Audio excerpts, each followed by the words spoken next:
We just finished up doing that Helene video, and I can't believe that right on the heels of that was Hurricane Milton. And we're going to do some of the similar comm stuff in this video, stuff that I recorded prior to actually on landfall and then immediately following in regards to Hurricane Milton is all going to be at the end of this video, and I time and date stamped it.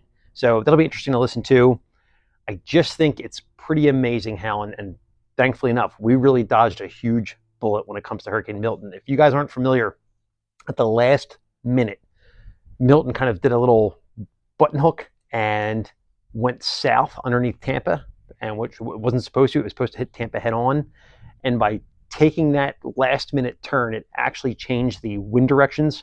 And rather than Milton using all of its force to push all of that water and cause that huge storm surge, because the wind direction changed, it actually helped to pull water off land. So that was a huge win, but nothing but sheer luck.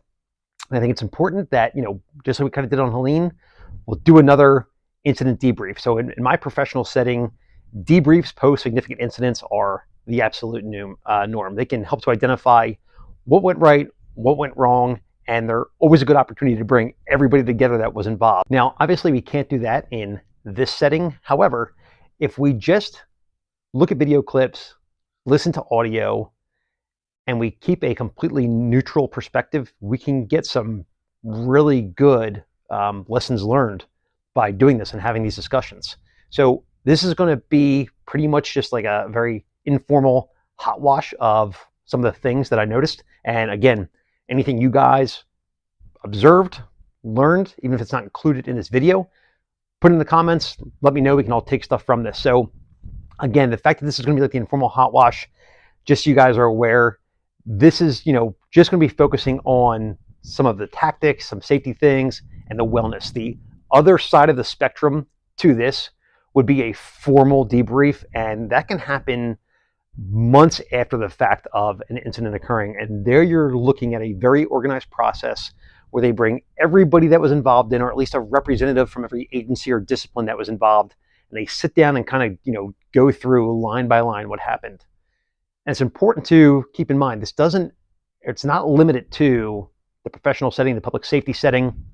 If this is for your own personal, preparedness plan, your family's preparedness plan, your group's preparedness plan, you should still do the same thing and try to break down and do a debrief after any incident you've experienced, any training mission you've accomplished, and look for the same goals, because immediately after that hot wash debrief, somebody should be responsible for making an after action report.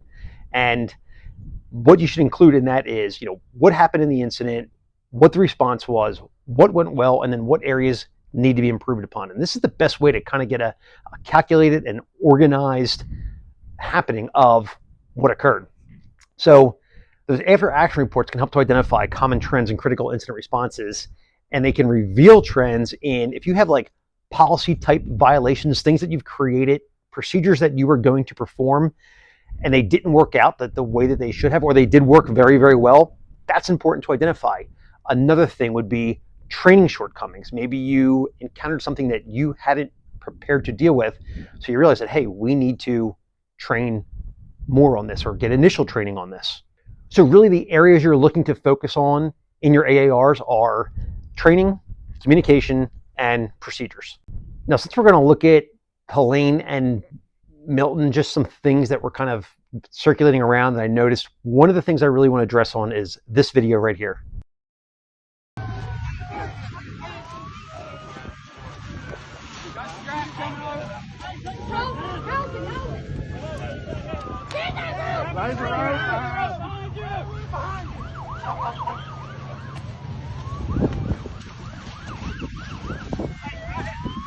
Hold that flag. Grab him! Oh, get him! Oh, we got him!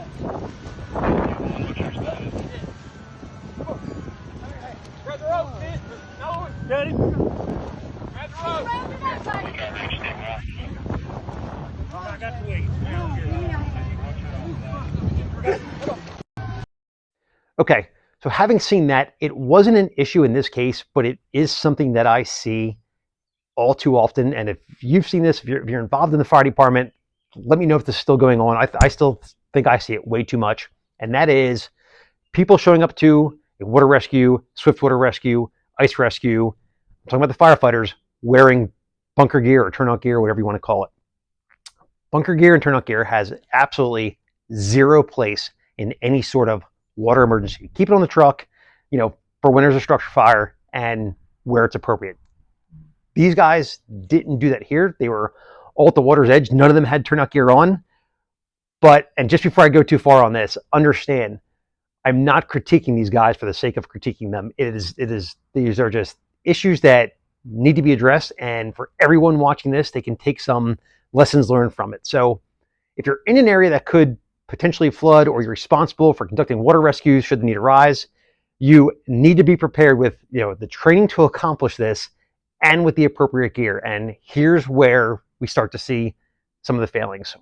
Real quick, just on the training note, I had mentioned in some of the prior videos our upcoming trainings as far as ranch strategies goes with medicine in bad places. And we have that tactical emergency casualty care course coming up in November in North New Jersey.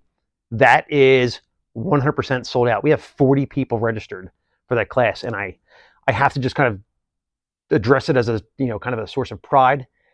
If you've taken a TECC class in the past, that's cool. It's awesome training. You can't go wrong taking crappy training, but it's no matter what training you're doing, it's good. We just do our TECC class a little bit different, and we really try to challenge anyone and everyone that comes, no matter what their skill level. So we definitely do ours differently. So I'm very prideful of that. So if you get a chance to come out and train with us in the future, and you're interested in learning how to do some tactical emergency casualty care, please look for that class. The other thing we're looking at doing is we just finished up one of our woodland tactics course. We're talking about doing, or we're in the preliminary scheduling of doing another woodland tactics course. And that's going to be either the end of November, possibly the beginning or middle of December. And we're going to include a block of swiftwater survival and rescue in that, just because it's a trend right now. It's happening all over the place. People want to learn it. We happen to be swiftwater rescue techs, so it's good training that we can provide, and we're looking forward to doing that. So that's going to be up in the Delaware water gap area. So if you're in the area of that New Jersey, Pennsylvania border, that's where that's going to be held. Any information you need on those, just send us an email, info@ranchstrategies.com. We'll get you the details. We'll get you the registration info. We'll take care of it there. So, okay. Going back to this video, as far as the gear items go, because we just kind of drove the point home as far as needing good training. Okay. So as far as the gear items go, a few small things I like to keep in my vehicle for scenarios exactly like this are, first and foremost, none of these guys were wearing any sort of flotation. So you got to have a PFD with you, some sort of personal flotation device. If you're going to be involved in swiftwater rescue, they make very specific swiftwater rescue PFDs. And the reason that they are specific is, number one, they're designed for rescue because they have some added safety features to them, as well as just some like MOLLE attachments and things like that. So they make them more operationally friendly. So the one that I use is the 4.6. This thing has been awesome. They're super comfortable to wear. They have a ton of adjustments. You can see the reflective built into them. They also have a ring on the back, so you can land yourself into it. But with that, that's very dangerous to do in water rescue, especially swift water rescue, because it can actually cause you to drown.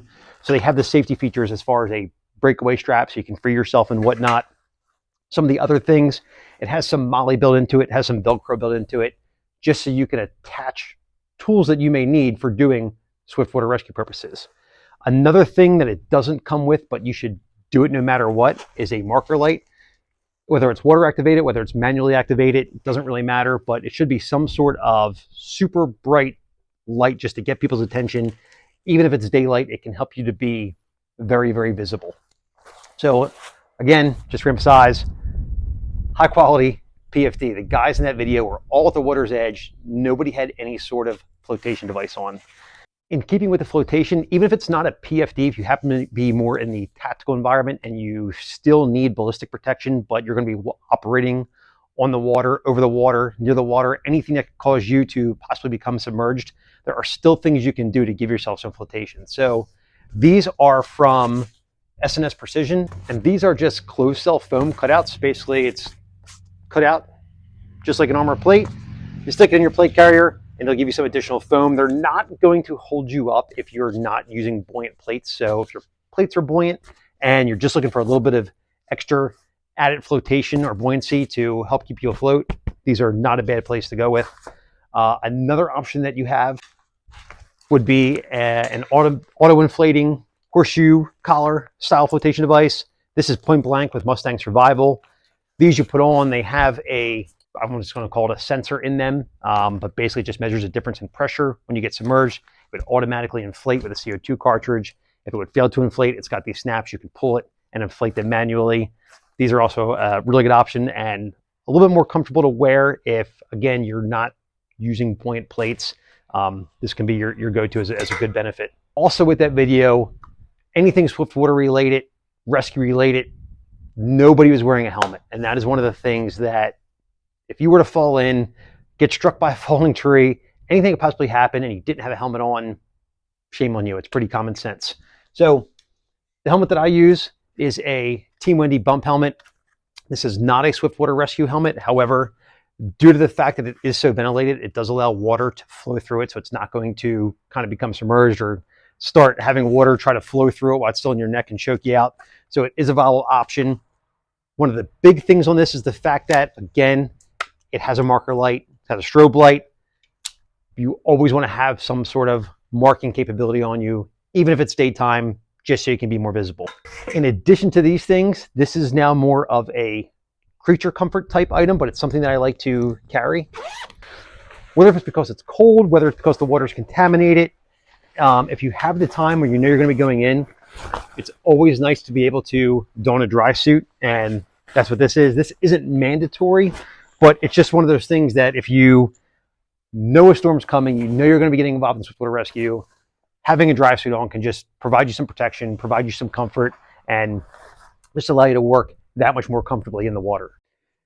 Now, since we talked so much about what gear to wear during a swiftwater rescue or water rescue environment, we should probably talk about the orders of operations that you're supposed to follow if you're going to be doing this. So on the tactical medical side, you know we have that March algorithm, which basically just guides us in trauma care, in a chaotic situation, you know, massive hemorrhage, airway respirations, circulation, head injury, just the order to follow and how you're treating your patient. Well, there's no really mnemonic for swiftwater rescue, but there isn't a specific order you're supposed to do things. So this is really good information to keep in your mind if you could find yourself in one of these situations. And the first thing we do when we approach a water rescue is to reach the person. So we're looking at whether you use your arm, a leg, a tree branch, some sort of pull, anything you could do, even your extendable baton, maybe just give you just enough distance to be able to reach somebody, pull them out of the water. So reach is number one. If you go beyond that and they're just beyond the ability to reach them, next thing is throw. So we go reach, throw.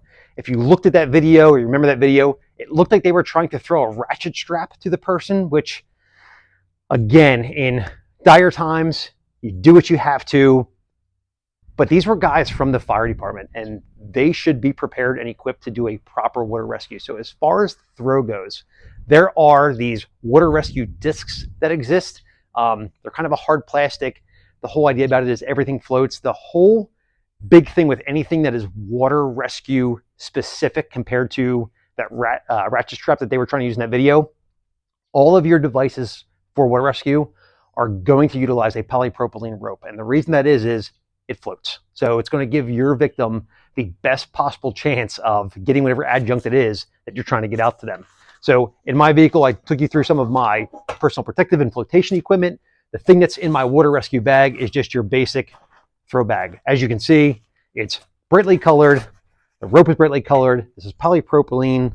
And in the end here, it's actually attached and there is a foam disc so that even when this bag is laying on the water, that is also floating on top to just give the victim the best chance they possibly have of seeing and being able to grasp the device that you're throwing out to them. So reach, throw. Beyond throw is row. So if you have access to a boat, whatever the boat is, that could be jet ski, John boat, whatever there is to it, our next order of operations would be a boat. I'm not going to get too heavy into that just because we're talking about personal preparedness, initial responder. If you have a boat there, you're basically, you're hopefully going as a swiftwater rescue team. This shouldn't be anything new to you. So be on boat, reach, throw, row. Last but not least, we have go with support. And what we mean by that is you are now physically entering the water. And this should be the last possible technique that you're using because it puts you at most risk. You are physically entering the water that your victim is in order to try to do a rescue. The reason it's considered, the reason it's not just it's go with support is the fact of you really should not be entering the water unless you are bringing something with you to aid not only your flotation, but also your victim's flotation. So me, in my vehicle, what I carry, this is just this hard plastic can style torpedo buoy. If you've seen the soft foam ones that like a lot of pool lifeguards use, those are fine. It's just the issue that you're not going to get as much buoyancy as you get out of this. And especially in a swift water or open water rescue environment, you want as much flotation as you can get. So this is kind of the most compact support item that you can go. You can't really squish it down into a place because, again, it's hard, rigid plastic, but you kind of get a lot of bang for your buck. So this is my preferred adjunct that I use. Okay, I went a little bit more into depth in that than I was initially planning, but this is all good stuff. And as far as the radio operations go, in listening to this and contrasting with Hurricane Helene, you can almost not compare them. With Helene, ham radio and ham radio-based volunteers were literally conducting life-saving operations. And with Hurricane Milton, not so much. It really wasn't even close. And why was this? After all, Milton is one of the strongest storms to form since Hurricane Dorian, and it was also the most rapidly intensifying storm on record. So what was really the difference here?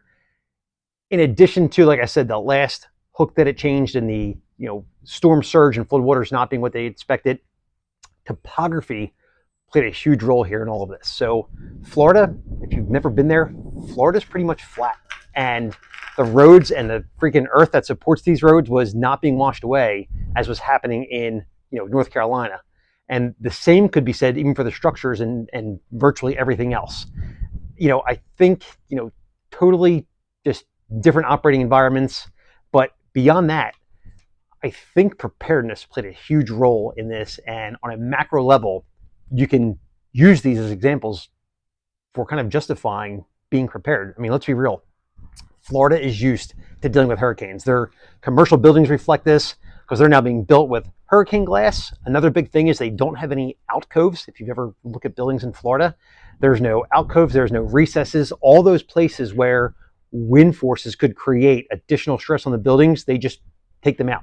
So the buildings look kind of plain, but it's all for a very specific reason of being prepared to deal with hurricanes. The ground floors of these buildings are also usually several feet, up to 9 feet above ground level. And the generators that they have in these buildings to keep their power going are, several stories even above their ground floor. And then even the residential homes are built way different. So they actually add rebar to their foundations, and then they use metal ties to link the studs, the top plates, and the ceiling joints. And even the nails in those homes, rather than being your standard 6 inches apart, they do nails every 4 inches apart. So everything just reflects the fact of, again, being prepared to deal with hurricanes. Listening to the comms that were taking place, again, I think in part due to the preparedness, things were much calmer. Florida had a system in place on their statewide connected amateur radio repeater system, which they call SARNet. And this net was being controlled by a ham operator at an EOC. W4CPD was the guy's call sign, and he gave timed updates on the storm as well as held a net. And he not only held the net, but most importantly, he held the net open for emergency traffic only, which was great as there was none to be had. So I like that a lot. On the NI4CE repeater, which was one that was not located in EOC, they also had an ongoing net. Here's where I noticed, just like what was happening in North Carolina, first and foremost was a large duplication of efforts, which in turn wastes time and really only ends up adding confusion to the operation as a whole. So the operator that was running the net was the ham WX4TBW. I believe that was the guy's call sign. And he was apparently running other nets on different modes and had to tell people to wait on that NI4CE repeater so that he could make announcements on the different modes. And This I was not a fan of at all. In the public safety world, as soon as you establish an incident, best practice is that channel or frequency now has a designated dispatcher, and I think the ham community should follow that example.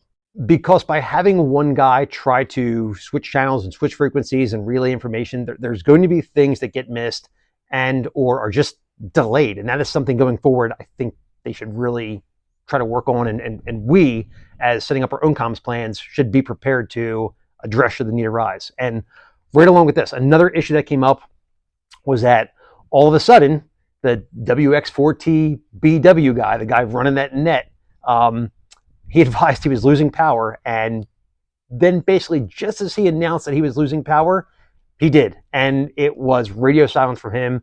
And you could hear people kind of coming on after it and hear the confusion in people as they were, things were just trying to reestablish themselves. And I don't know what other modes he was operating as net control on or for, but I imagine it was just a lot more of the same there. So also on that NI4CE machine was people calling out electrical outages all throughout the night, just all night long. It was just a constant flow. And there I feel like, power outages were expected. Obviously, pretty much, a majority of the state was experiencing them. And I think that it should probably something to have a designated time for, like at the bottom of the hour, to report new outages or to update old areas if the power has been reestablished or restored, and that pretty much be it. It was just the same thing over and over and over again when it came to that. And I wasn't looking at a map, but I feel like it was a lot of the same neighborhoods or connecting neighborhoods that just had a different ham radio operator in them that was just calling out that they still didn't have power, or this place was out power. And it was kind of almost one of those things like, yeah, it's assumed that you don't have power. Let us know if you do. So that was just one of my observations and thoughts. I've included some of the audio from prior to Milton making landfall as it did, and then the following morning. I did cut out the dead air time, so take a listen, see if you have any other lessons learned I may have missed. I hope you enjoyed this. Don't forget, if you're interested in coming out to come do some training with us, just shoot us an email. Again, info@rangestrategies.com, or even just message us on Instagram. That works as well. We have a ton of stuff planned, both for this channel and with upcoming training courses. So with that, please don't forget to like and subscribe. And as always, be safe. Kilo 4, Quebec, X-ray, X-ray. Just wanted to be sure, right? QSL, that is correct.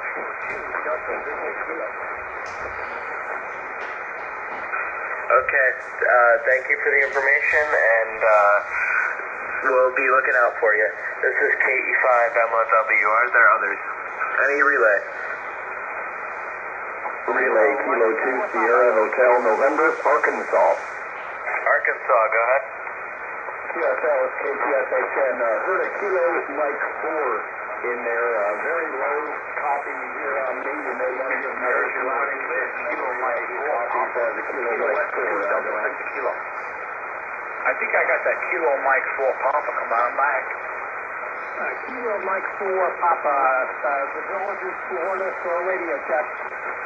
Kilo 4 Mike Papa, I think it was. Were you just doing a communications check? Is that what I heard? Roger. Kilo Mike 4 Papa doing a radio check. Vertical is down, but running on low hung NFES. Over. Alright, thank you. Yeah, you are 5x7, 5x8 here. You're doing well. We'll be looking out for you. Are there others? Kilo Delta 4, Kilo Mike Quebec, I think it was. Kilo Delta 4, Delta Mike Quebec. You are pretty down in my noise. I can just barely hear you. Sorry, I did not copy that. Relay. Go ahead, relay. Kilo Delta 4, Delta Mike Quebec. Come on in, sir. Give me your wind again. It's gusting to 14, you say?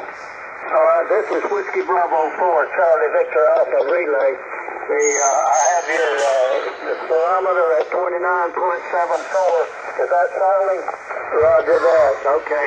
Get that net control. I didn't hear much of what you said other than The only thing I have copied from that is that the barometric pressure is 29.74, falling from 29.77. Roger. Wind is gusting to 14. Any rain out there? You're fading out on me here in the South Alabama. Say again, your rains and fall. Roger that. 0.1 inch rain for the last hour and that. Okay, 0.1 inch rain. What was the wind direction? What was your wind direction, sir? East at 11. Okay, copy, east at 11. And what was his call sign, and can you ask him if he's checked in before? Yes, call sign is Kilo Delta 4, Delta Mike, Quebec. He had checked in earlier this morning, I believe he said. Okay, then I don't need anything else from him. Thank you.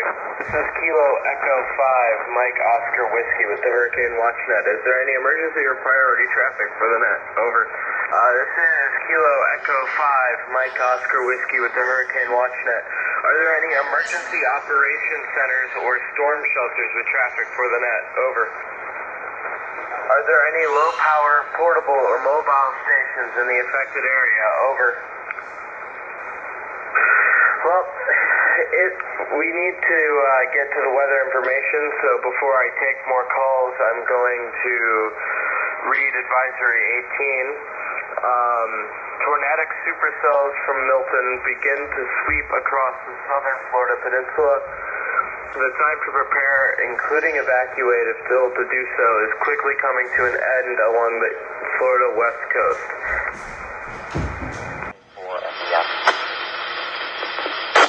WX4TBW, yet another tornado warning for northwestern highlands and south central Polk County until 1:30. A severe thunderstorm capable of producing a tornado, now located over Lake Placid, moving to the north at 40 miles per hour. Again, a tornado warning for northwestern highlands, south central Polk until 1:30. A tornado now over Lake Placid, moving to the north at 40 miles per hour. WX4TBW, 1259. November 4, Sierra Delta Bravo. November 4 station, do you have traffic? Kilo Delta Bravo, no traffic. WX4TBW, we are in a directed net here on the LI4CE repeater system, and we currently have several tornado warnings active. Please hold all non-priority and emergency traffic until further notice. WX4TBW, 1 o'clock.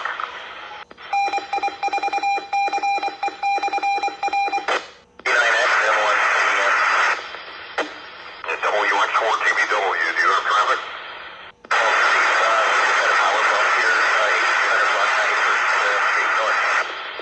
Thank you. WX4TBW, 108. This is till 10:45. A separate warning for Manatee, Hillsborough, and Pinellas until 11:30. Once again, we're standing by for the 9 o'clock update from the National Hurricane Center.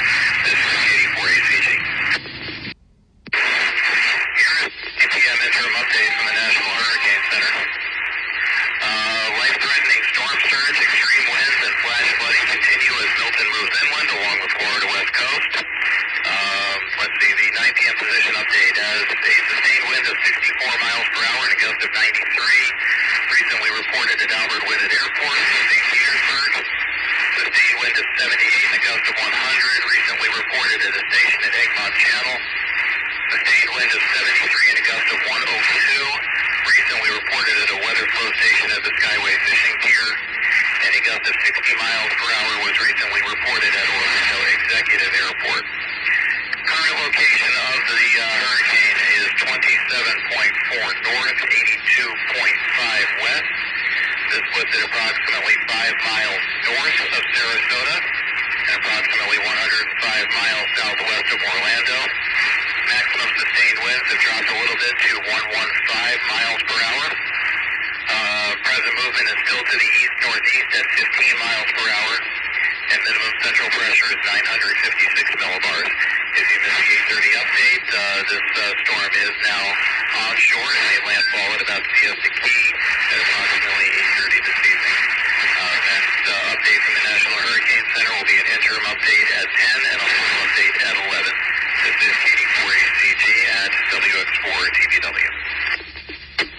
This is Ken for JSQ. I'm located in Manatee County out in Parish, and the angle it's coming out, I think it's coming through here. I was wondering if you have any idea about how long before the big eye would be in this area. Well, I don't know your exact distance relative to the coast, but I can tell you that the movement is at 15 miles per hour, so, not knowing your location for sure. If you know where you are in relation to the coast, I'll leave it to you to do the math on that. Well, I'm 10 miles east of I-75. I would guess, the way the crow flies, the coast probably 16 to 18 miles. I will plan on the worst conditions for another 1 to 2 hours potentially. So 1 to 2 hours, just from it's probably, guessing it's probably close to University Parkway now, 15 miles an hour. So it did keep its speed, even though it came on shore at 15 miles per hour. So probably about an hour to 2 hours would be the worst. All right, thank you very much. Everyone stay safe. 73. KM4JSQ monitoring. KD4ACG and WX4TVW at 2103. Net control, Rolling 9, Eagle Lima. Go with your traffic, please. You said station is 3455 Countryside Boulevard, Clearwater. It's on the Clearwater Palm Harbor Edge. 3455 Countryside Boulevard, but not the incident. In Clearwater, it's on the Clearwater Palm Harbor border. But can you repeat the nature of the incident, please? Power outage. Power outage. Understood, thank you.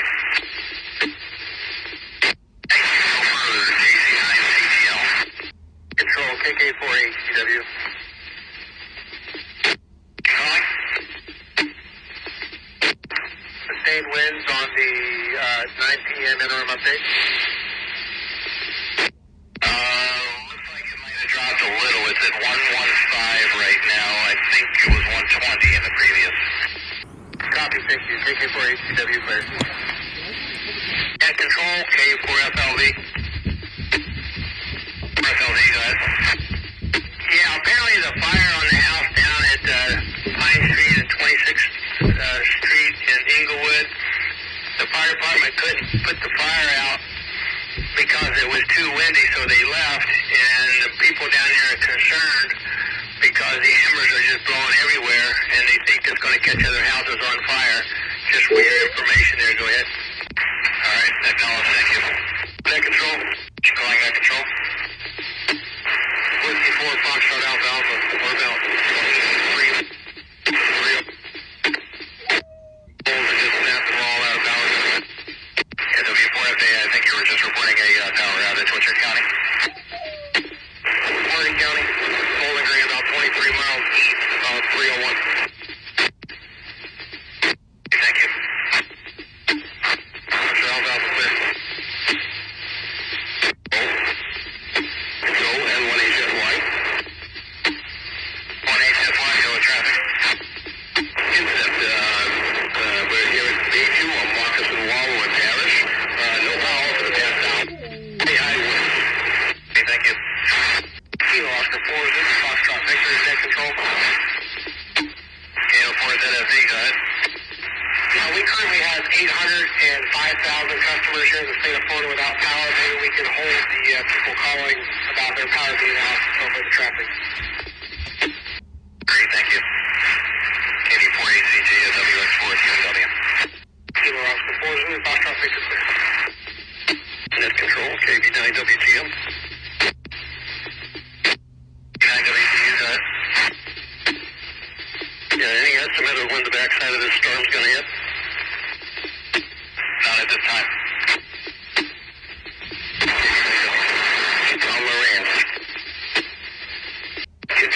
WAHTAG, do you copy? UAATAG, go ahead. Yeah, we are just this side of Siesta Key. We understand we are in the eye of it right now. Yeah, it made landfall at Siesta Key approximately 30 minutes ago, so the eye will be passing over you. And then there's going to be conditions deteriorating again once you're on the backside of it. Roger. Well, the good news is we still have power. It's been intermittent. Here in Palmer Ranch, we have solar though, so it never went down. And my main HF antenna wire went down, but I've already figured out how to get that back up as soon as the winds die down. Otherwise, we're all good. And everybody here is good. No flooding. WAHTAG. For those of you on the net, we're going to have to limit the traffic at this time to reportable events only. As far as power goes, we do know that if you have power, just expect that you're going to lose it. Let's keep the net open for critical reportable events now that this is on. This has actually made landfall, and let's keep transmission short. Also, thank you, KD4ACG. 73, thanks for letting us in. WAAPAG will be standing by. Station calling net control.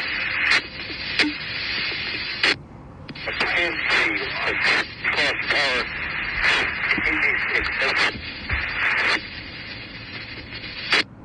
Roger, there's last estimate was over 1.1 million power outages in the state, so chances are if you haven't lost it yet, you will.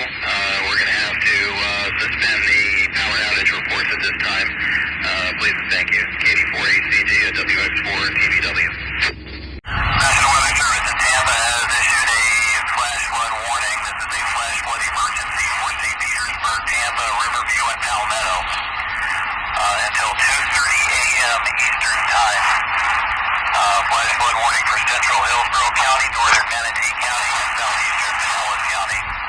At 9:26 p.m., Doppler radar indicated thunderstorms producing heavy rain across the warned area. Between 10 and 14 inches of rain have fallen. Flash flooding is already occurring. This is a flash flood emergency for St. Petersburg, Tampa, Riverview, and Palmetto. This is a particularly dangerous situation. Seek higher ground now.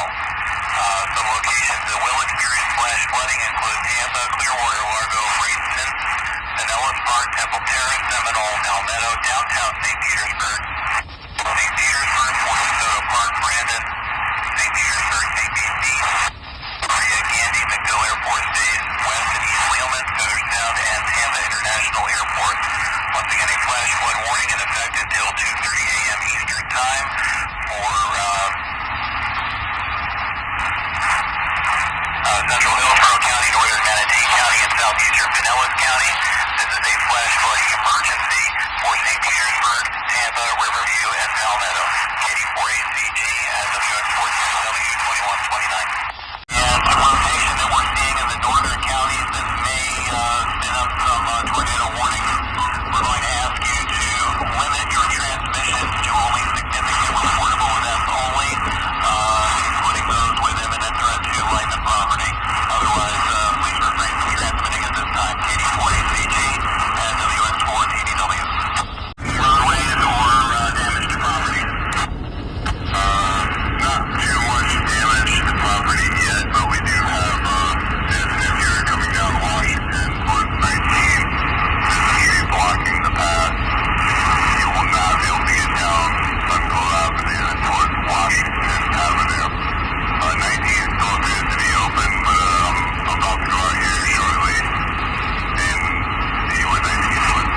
once we have confirmed communications with all county emergency operations centers.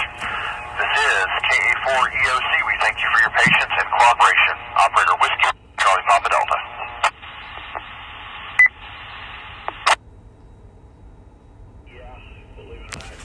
And while I was talking to him on the phone, he says the tree was falling down, pieces were breaking off and falling on the back of his house, so he had to go. I haven't heard from him since.